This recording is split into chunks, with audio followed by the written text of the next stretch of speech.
Magandang araw po sa inyo at sa mga nakikinig.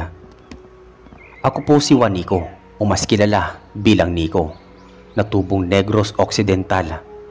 At nais ko pong ibahagi sa inyo ang aming karanasan ng aking kapinsan na si Efren nung magtungo kami sa bahay ng aking nobya at madiskubre namin ang kanyang tunay na pagkatao.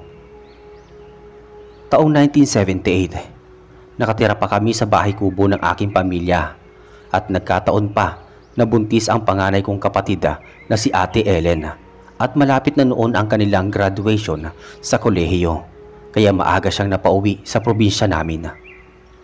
Galit na galit ang mga magulang ko at halos palayasin nila ang kapatid ko sa aming bahay. Huminahon lamang sila nang mapaalalahanan at mapaliwanagan sila ni Tia Bettina, at kahit masakit ay tinanggap nila ang katotohanan. Walang araw na parating masama ang loob ng tatay ko kay Ate Ellen, kaya minabuti na lamang niyang palaging nagtutungo sa bukid para doon ibuhos ang atensyon at maiwasang mapagbuhatan ng kamay ang aking kapatid. Dumating ang araw na nagawa din na sumama ng lalaking nakabuntis sa kapatid ko para makipag-usap sa aking mga magulang, at napagkasunduan nila na pansamantalang mananatili sa aming bahay si Ate Ellen pati ang kanyang nobyo. At pagkatapos nito na makapanganak ay maaari na silang magsarili. Ipinangako naman ng lalaki na hindi pa nakakapanganak ang kapatid ko ay maghahanap siya ng trabaho upang hindi naman nakakahiya sa mga magulang ko at makaipon na rin ng pera para sa kanilang pagpapakasal matapos nitong makapanganak. Pumayag naman ang mga magulang ko sa ideya na nobyo ng kapatid ko. Ang totoo ay nabibilang sa mahirap na pamilya ang kinabibilangan ko. Magsasaka ang tatay ko samantalang tindera naman sa palengke ang aking nanay. Maswerte lamang si Ate Ellen na kinuha ng kapatid ng nanay ko sa Pasay para makapag-aral. Si Tia Marina ang may kaya sa kanilang magkakapatid, kung kaya't may kakayanan siyang tumulong sa mga mapagpapaaral ng mga pamangkin niya.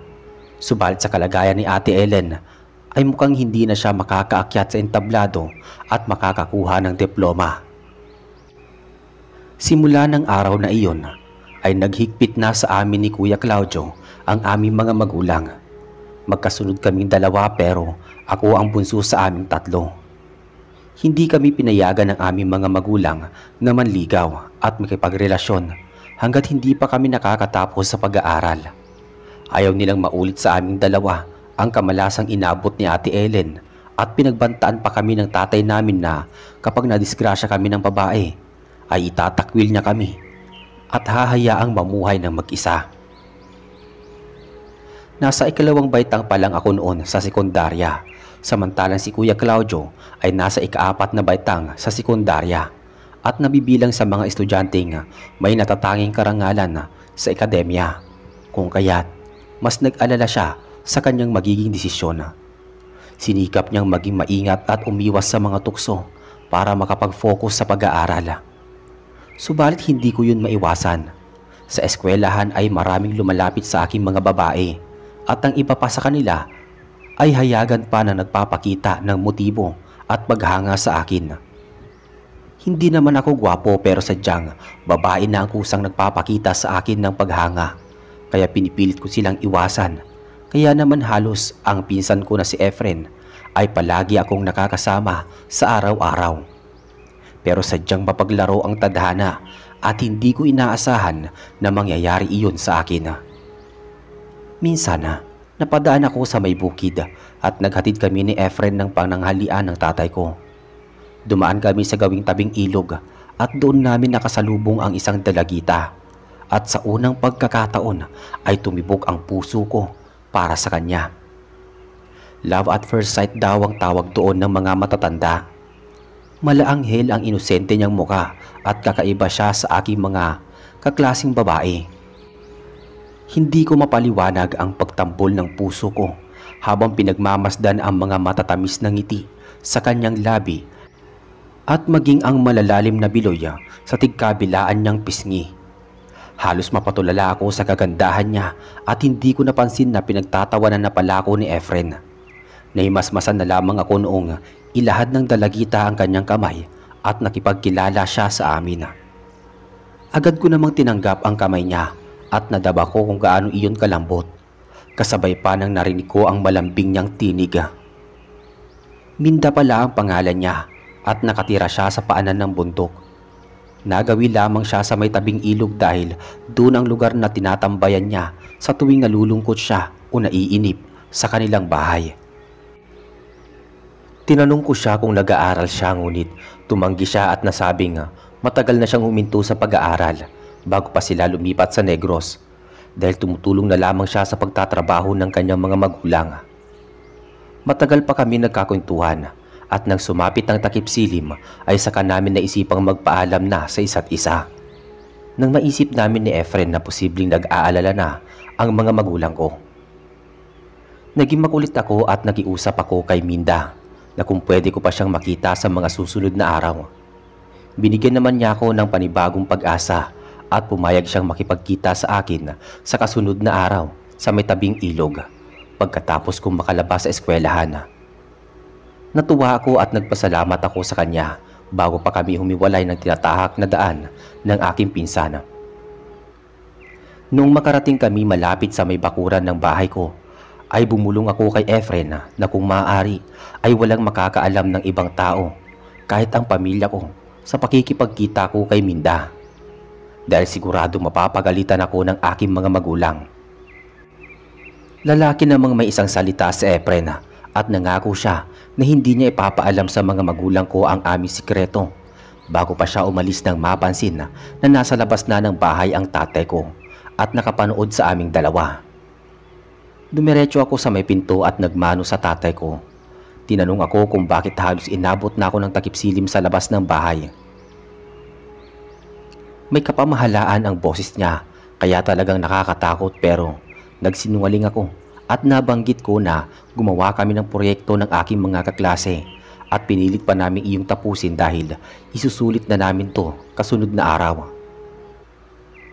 Inakala ko na makakalusot na ako subalit inabutan ko na naghahanda ng mga pinggan ang nanay ko at mukhang hindi siya kumbinsido sa mga sinasabi ko. Sinermonan pa niya ako at natawag pa na may gatas pa ako sa labi. Nadamay at naungkat naman ang nagawang pagkakamali ni Ate Ellen kaya naman napahiya sila ng nobyo niya.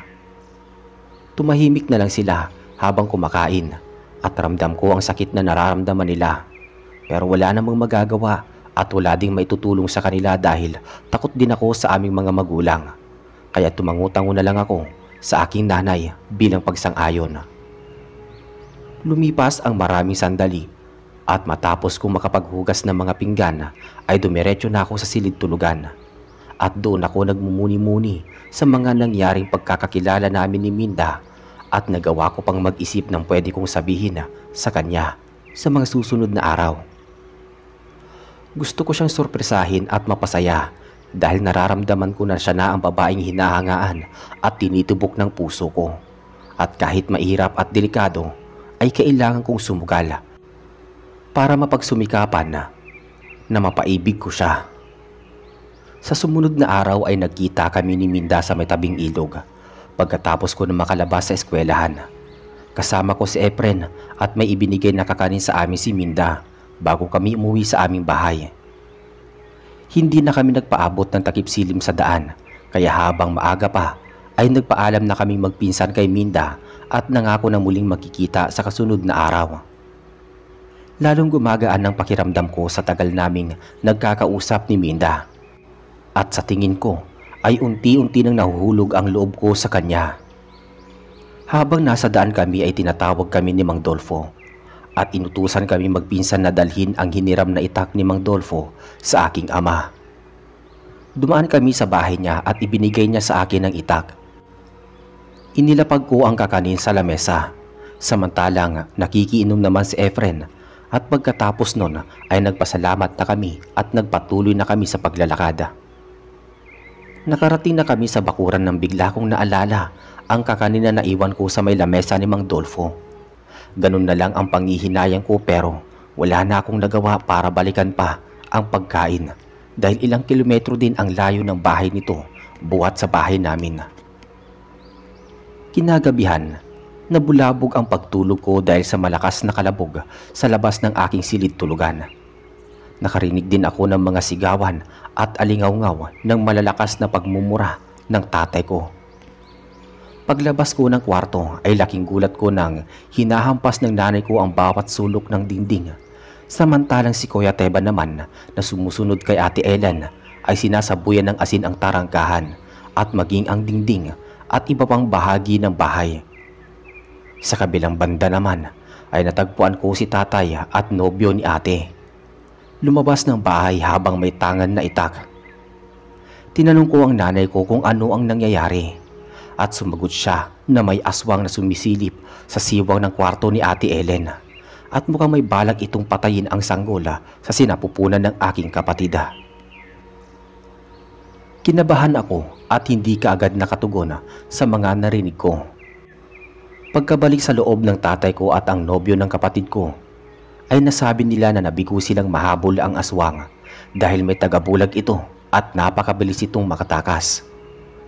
Kita ko ang pagkadismaya sa mukha nila. Pinayuhan nila kami na maging alerto sa lahat ng pagkakataon. Isinarado mabuti ng tatay ko ang pinto at dumako ang nobyo ni Ate Ellen sa kanilang silid at nagsipagbalikan na kami sa aming kanya-kanyang kwarto. Hindi ako masyadong nakatulog sa magdamag. Nagkaroon ako ng matinding pag-aalala sa kapatid ko dahil buntis siya at mainit ang mata sa kanya ng aswang. Posibleng balikan siya nito pero alam ko na hindi hahayaan ng tatay ko na may mangyari sa kanyang masama kahit pa masama ang loob niya sa aking ate. Kinabukasan, araw ng Sabado. Hindi ko inabutan si Efren sa kanilang bahay at nabanggit ni Tia Gina na nagtungo si Efren sa kabilang barangay sa iba pa naming pinsan. Medyo nagtampo ako dahil hindi naman siya basta-basta umaalis nang hindi ako kasama. Kaya mag-isa na lang akong nagtungo sa may tabing ilog para makipagkita kay Minda. Dumating ako doon at inabutan ko na hinahabol ng malaking asong kulay puti si Minda at mukhang galit na galit sa kanya ang aso na yon dahil makailang beses siyang kinakahulan at gustong atakihin. Pero nakilala ko ang aso bilang alagang hayop ng kapitbahay namin na si Aling Cordia. Kaya pinapaamo ko ito. At nang makita ko ng aso ay ganun na lang ang takot niya kaya kumaripas ito ng takbo palayo sa aming dalawa. Pagkatapos umalis ng aso ay niyakap ako ng mahigpit ni Minda. Hindi ko yun inaasahan at bahagyang namula ang aking pisngi at dumagundong ang tibok ng puso ko.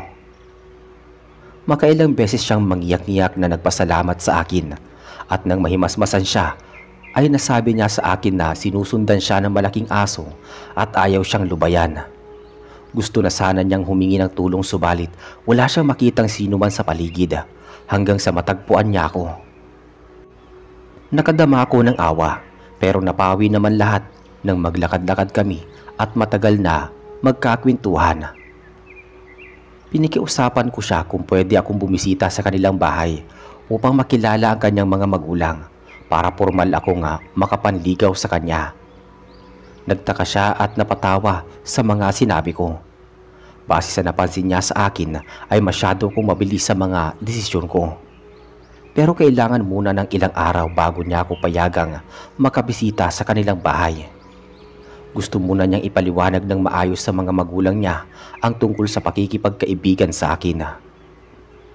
Inirespeto ko naman ang mga sinabi niya at medyo nagsisi ako dahil sa kapangasan ko. Pero mas minabuti ko na lang na hintayin ang magiging desisyon niya sa mga susunod na araw.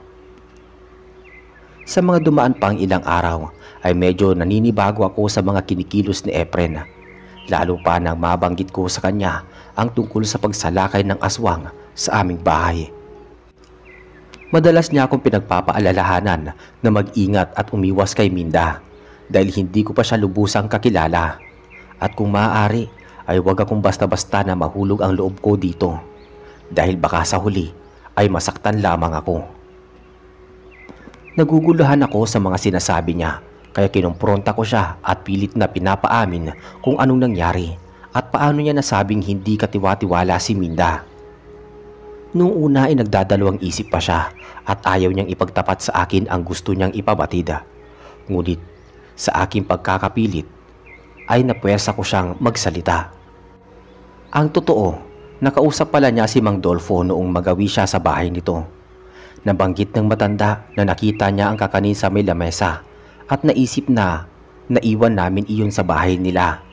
Kaya lang ay umaalingasaw ang amoy nito at kawangis ng malansang isda. Inakala niya na baka napadikit ito sa isda, subalit habang tumatagal ay lalong umaalingasaw ang amoy nito at para bang dumidikit sa damit niya ang baho nito. Kaya naisipan niyang kumuha ng kalamansi. Walang pag-aalinlangang pinatakan niya ng katas ng kalamansi ang kakanin at laking gulat niya at halos namilog ang kanyang mga mata nang masaksihan ang naging kamay ng tao ang naturang pagkain. Napagtanto ni Mang Dolfo na ang nagbigay o gumawa ng kakanin ay aswang at gusto nitong hawaan ang taong binigyan nito. Ipinagdiinan ni Efren na posibleng aswang si Minda, kaya habang maaga ay itigil ko na ang pagtatangka ko na manligaw dito dahil siguradong kamatayan ang kahihinatnan ko nito. Pero hindi ko tinanggap ang mga sinasabi niya. Nasa loob ko ang agam-agam at kinukontra ko ang pagbibintang niyang aswang si Minda dahil hindi ko pa napapatunayang aswang siya at hindi ko pa mismo nakikita sa mga mata ko na siya ay tuluyan ng halimaw.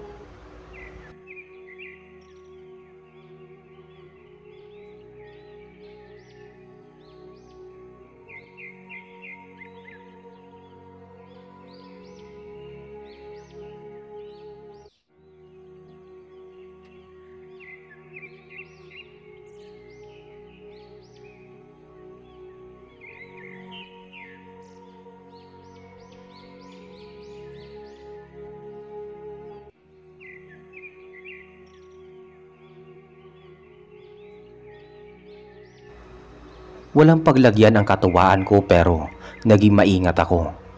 Inilihim ko kay Efren ang aming relasyon ni Minda dahil siguradong pag-aawayan namin ang tungkol doon at hindi siya matutuwa. Isang gabi, muli kami binlabog ng aswang at sa pagkakataong yon ay mas matindi pa ang ginawa nito.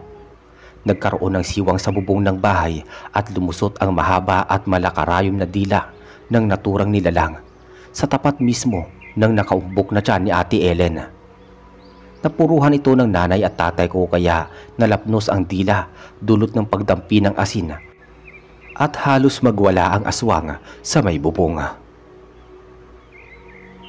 Hinila ng tatay ko ang dila at nagmistula itong goma pero mas malakas ang aswang at nahila nito pa itaas ang dila kung saan kumalabog ng pagkalakas-lakas at narinig naming lahat ang pagaspas ng pakpak nito palayo sa aming bahay. Simula ng gabing iyon ay hindi na bumalik ang aswang, pero sa kabila nun ay ilang araw din kaming hindi nakita ni Minda, kaya lalong lumakas ang kutob ni Efren na si Minda ang aswang na umatake sa bubong ng bahay namin. Hindi ko siya pinakinggan at araw-araw ko pa rin inaabangan si Minda sa aming tagpuan. Positibo ako na magkikita kami at ganoon nga ang nangyari. Makalipas ang isang linggo ay nagpakita si Minda at pinaliwanag niya sa akin na nagkasakit ang kanyang ina kaya kinakailangan niyang tumulong sa kanyang ama sa pagtatrabaho at makatulong sa mga gawaing bahay. Natahimik si Efren at palihim itong napasulyap-sulyap kay Minda na para bang pinag-iisipang mabuti kung maniniwala ba sa sinasabi. Marahil ay tinitimbang niya kung nagsasabi ito ng totoo o hindi, pero hindi niya kinastigo si Minda. Nanatili lamang siyang tahimik hanggang sa makapagpaalam sa amin si Minda at nang kami na lang dalawa ang magkasama ay biglang nagbago ang ekspresyon ng mukha ni Efren. Humihingi siya ng tawad dahil sa pagdududa niya kay Minda at nagawa niya akong pagtaasan ng boses para ipagdiinang aswang si Minda. Nasorpresa naman ako dahil hindi ko inaasahang magbabago ang isip niya, pero nagpapasalamat ako dahil sa wakas ay naliwanagan na din ang pag-iisip niya. Pero suwestyon ko na makakabuti kung kay Minda siya humingi ng tawad sa mali niyang akusasyon. Sumang-ayon naman siya at binalak na makipagmabutihan ng loob alang-alang sa amin. Kaso noong sumunod na araw ay nagulat kami nang hayaan kami ni Minda na ihatid siya sa may paanan ng bundok. Iyon na marahil ang tamang paraan para maipakilala niya sa akin ang kanyang mga magulang. Lubos ang pasasalamat ko kay Minda, pero nagtataka ko dahil may dalang itak si Efren na nakasukbit sa kaluban ng kanyang tagiliran. Paliwanag niya na madamo at posibleng may mabangis na hayop sa may paanan ng bundok, kaya minabuti niya na maglabas ng mga ganto. Sumang-ayon ako at hindi ko na binigyan ng anumang kulay ang ideya niya. Sumunod kami kay Minda at may kalayuan ang mga daan na pinupuntahan namin. Hindi namin alintana na malapit na palang lumubog ang araw. Nakarating kami sa isang maliit na dampa at doon ay pumasok kami sa loob kung saan nakilala namin ang mga magulang ni Minda. Hindi masyadong nagsasalita ang ina ni Minda dahil nagkaroon siya ng problema sa dila at lalamunan at hindi pa siya gaanong magaling kaya hindi namin siya kinakausap, pero naguguluhan ako sa mga nagaganap. Dahil parang tumutugma ang aswang na nalapnos ang dila sa kalagayan ng ina ni Minda. Lumihis lamang atensyon ko nang magkwento ang ama ni Minda. Nalaman ko na mula sa kapis ang pamilya nila at nag-iisang anak si Minda, pero pinalaki ng magulang kaya naman lalo akong humanga sa kanya.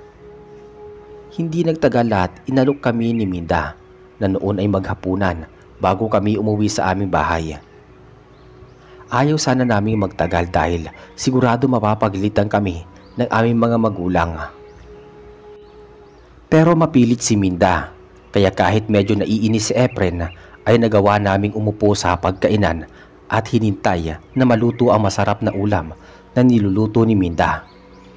Mukhang masarap dahil amoy pa lang ng adobo ay siguradong katakam-takam na.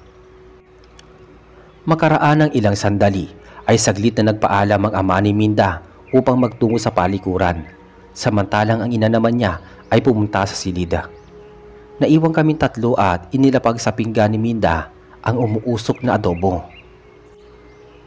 Mabilis ang mga kamay ni Efren at sa isang iglap ay may hawak siyang kalamansi na ipinatak niya sa mainit na nag-uusok na adobong baboy.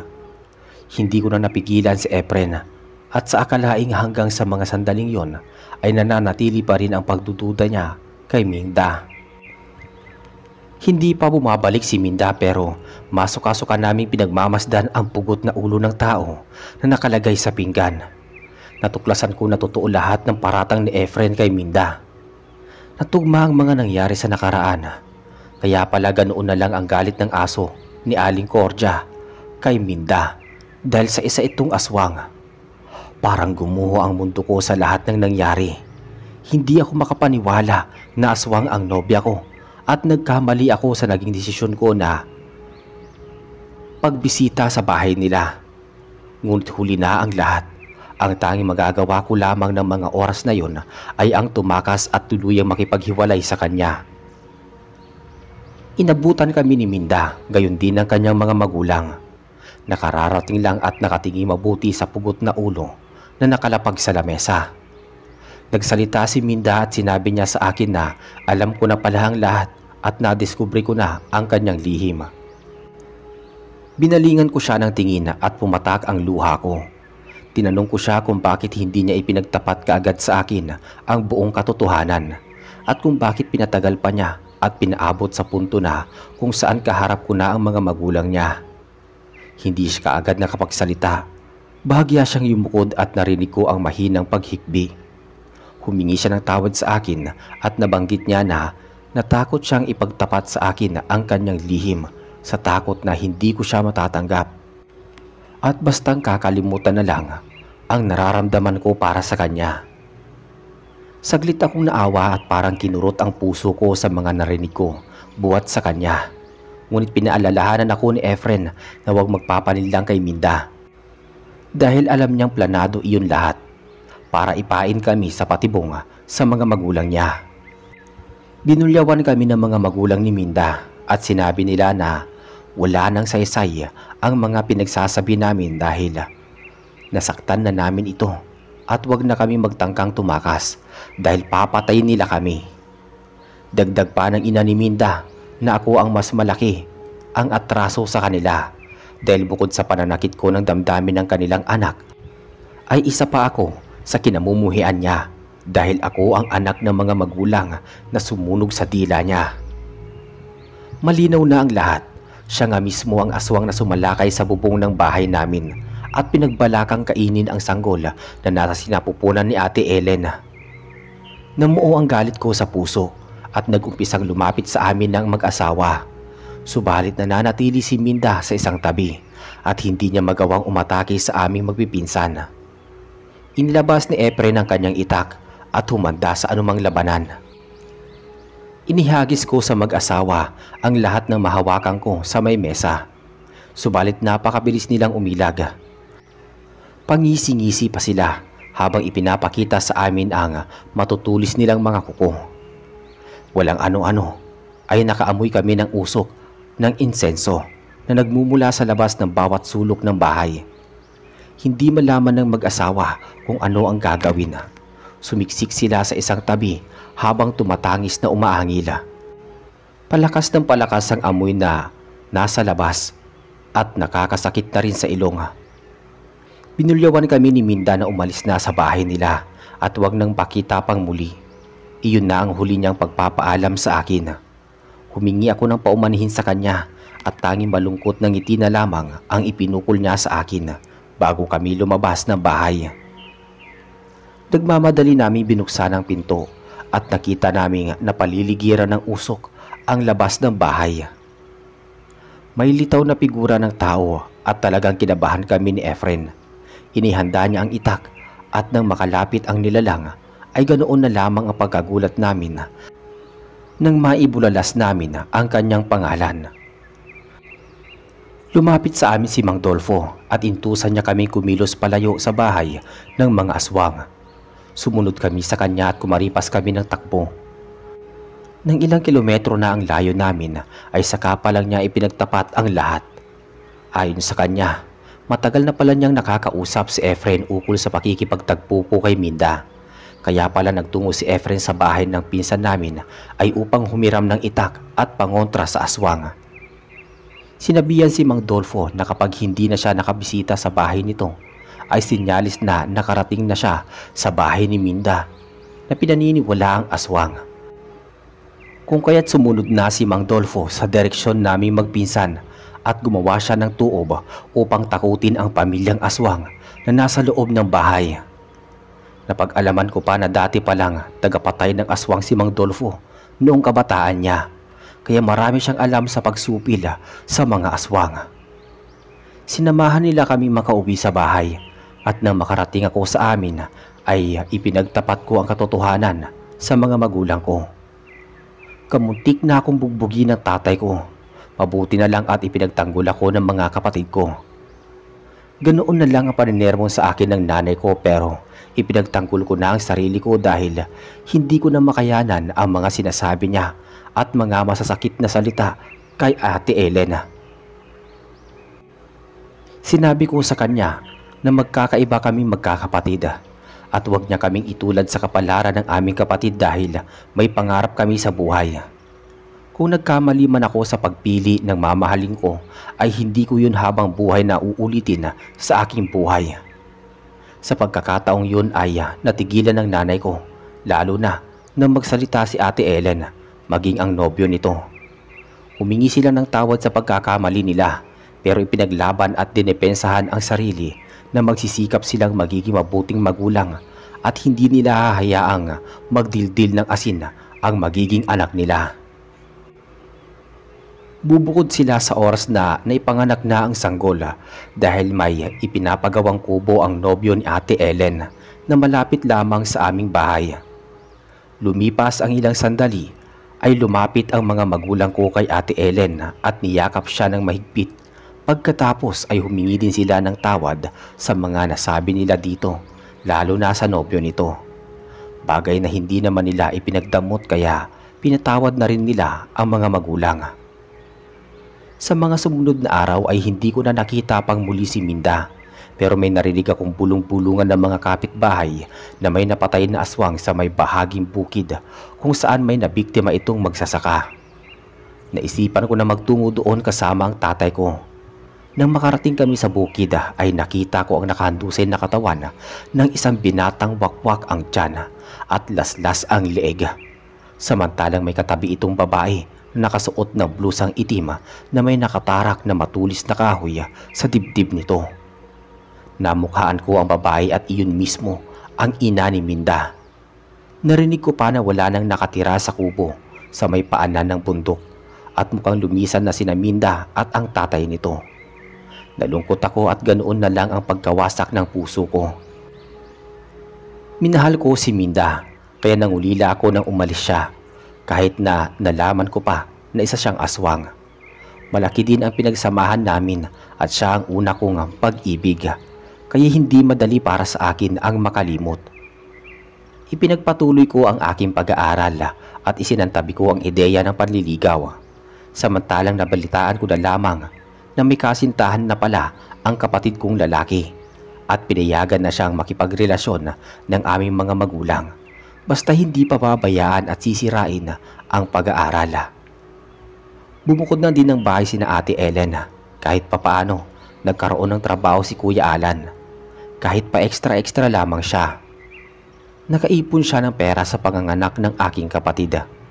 Nakatiis ako ng ilang taon na walang nobya hanggang sa makatapos ako ng sekundarya at naisipan kaming kuhain ni Tia Betting at siya na mismo ang magpapaaral sa aming dalawang magkapatid. Pinagbutihan ko ang pag-aaral at hindi ako gumawa ng anumang kalokohan. Nakasama ko pa sa iisang universidad si Efren at parati pa rin kaming magkasama. Magkaiba lamang ang kurso na aming kinuha. Sa kalagitnaan ng pag-aaral ko ay nakilala ko si Joanna na kahit bagong ka mag-aral ay hindi ko minadali ang lahat at nagawa pa namin maging magkaibigan. Pagkatapos ng isang taon ay saka ko pa lang siya niligawan at ipinakilala sa aking mga magulang. Naging legal kami magkasintahan at noong makatapos na kami sa kolehiyo at nakahanap ng maayos na trabaho ay saka kami nakaisip na magpakasala. Naging maganda rin ang kapalaran ni Efren dahil umangat siya sa buhay sa pagsisikap niya na makakuha ng mataas na posisyon sa trabaho niya. May sarili na din siyang pamilya at naninirahan na din sa Maynila. Madalang siyang nakakauwi sa probinsya. At dito po natatapos ang kwento naming magpinsan. Maraming salamat po sa inyong pakikinig.